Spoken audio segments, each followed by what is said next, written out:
കേരളത്തിന്റെ ചരിത്രത്തിൽ ഏറ്റവും കൂടുതൽ അടിയന്തര പ്രമേയം ചർച്ച ചെയ്ത ഒരു നിയമസഭയാണ് സർ ഈ നിയമസഭ. ഒരുപക്ഷെ ലോക പാർലമെന്ററി ചരിത്രത്തിൽ തന്നെ അത്യപൂർവമായിരിക്കും ഇത് ഏത് വിഷയവും ചർച്ച ചെയ്യാനുള്ള ഈ സർക്കാരിൻ്റെ ആത്മവിശ്വാസവും ധൈര്യവും ജനാധിപത്യ ബോധവുമാണ് സർ വ്യക്തമാക്കുന്നത്. ഏതൊരു ചർച്ചയെയും അഭിമുഖീകരിക്കാൻ ധൈര്യമുള്ളൊരു ഗവൺമെന്റ്. അതുകൊണ്ടിപ്പോൾ പ്രതിപക്ഷം ചർച്ചയ്ക്ക് തയ്യാറാവാൻ പോലും ധൈര്യമില്ലാത്തവരായി മാറിയിരിക്കുന്നു. ചർച്ചയെ അഭിമുഖീകരിക്കാൻ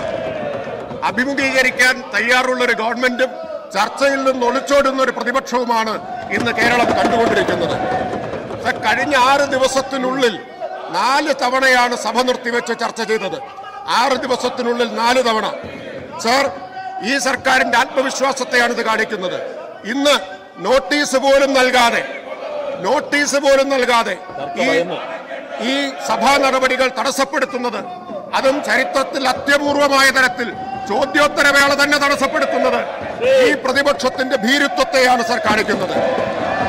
സർ, 188 ദിവസം ഈ നിയമസഭ സമ്മേളിച്ചു. ഇതുവരെ ഈ സഭ നിലവിൽ വന്ന് 188 ദിവസം ഒരു നോട്ടീസ് പോലും അടിയന്തര പ്രമേയത്തിന് കൊടുക്കാതിരുന്നത് ആകെ 9 ദിവസം മാത്രമാണ്.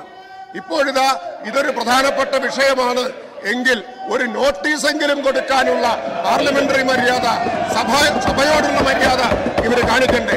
സാർ, ഇവർക്ക് ഭയമാണ്.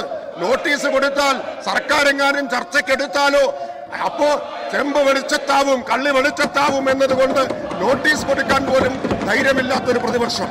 സാർ, ഇവർക്ക് വേണമെങ്കിൽ സബ്മിഷനായിട്ട് ഉന്നയിക്കാൻ ശ്രമിക്കാമായിരുന്നല്ലോ. എന്നിട്ട് അനുവദിക്കുന്നില്ലെങ്കിൽ തടസ്സപ്പെടുത്തുന്നത് മനസ്സിലാക്കാം. ഒരു ശ്രമം, നടപടിക്രമം അനുസരിച്ചൊരു ശ്രമം നടത്താതെ നേരത്തെ തയ്യാറാക്കി വെച്ചൊരു ബാനറുമായി, നേരത്തെ ബാനറും തയ്യാറാക്കി വെച്ചിരിക്കുകയാണ്. മുൻകൂട്ടി തയ്യാറാക്കിയ തിരക്കഥയാണ്. ആ തിരക്കഥയുമായി വന്ന പ്രതിപക്ഷം ജനങ്ങളുടെ മുമ്പിൽ നഗ്നരാക്കപ്പെട്ടിരിക്കുകയാണ്. സർ, വസ്തുതകൾ പുറത്തു വരുമെന്ന ഭയമാണ് ഇവർക്കുള്ളത്. വസ്തുതകൾ പുറത്തു വരണമെന്നല്ല ഇവരാഗ്രഹിക്കുന്നത് പുകമറ നിലനിർത്തണം എന്നതാണ്. പുകമറ നിലനിർത്താൻ വേണ്ടി മാത്രമാണ് ഈ നാടകം ഇവർ കാണിച്ചുകൊണ്ടിരിക്കുന്നത്. സാർ, കേരളത്തിലെ സർക്കാരിന്റെ, പിണറായി വിജയൻ സർക്കാരിന്റെ ട്രാക്ക് റെക്കോർഡ് എന്താണ്? തെറ്റ് ചെയ്തവർ ആരായിരുന്നാലും അവരെ കൈവിലങ്ങണിയിച്ച് തുറുങ്കലടച്ച ചരിത്രമാണ് സാർ ഈ സർക്കാരിനുള്ളത്. അതിവർക്ക് നന്നായിട്ടറിയാം.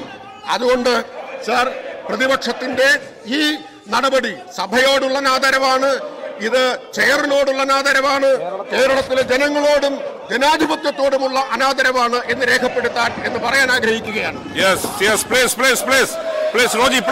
ബാനർ ഒന്ന് മാറ്റി പ്ലീസ്. അവിടെ പോയിരിക്കെ. നിങ്ങൾ ഡിസ്റപ്റ്റ് ചെയ്യുന്ന ഗ്രൗണ്ട് എന്താണ് അത് പറ.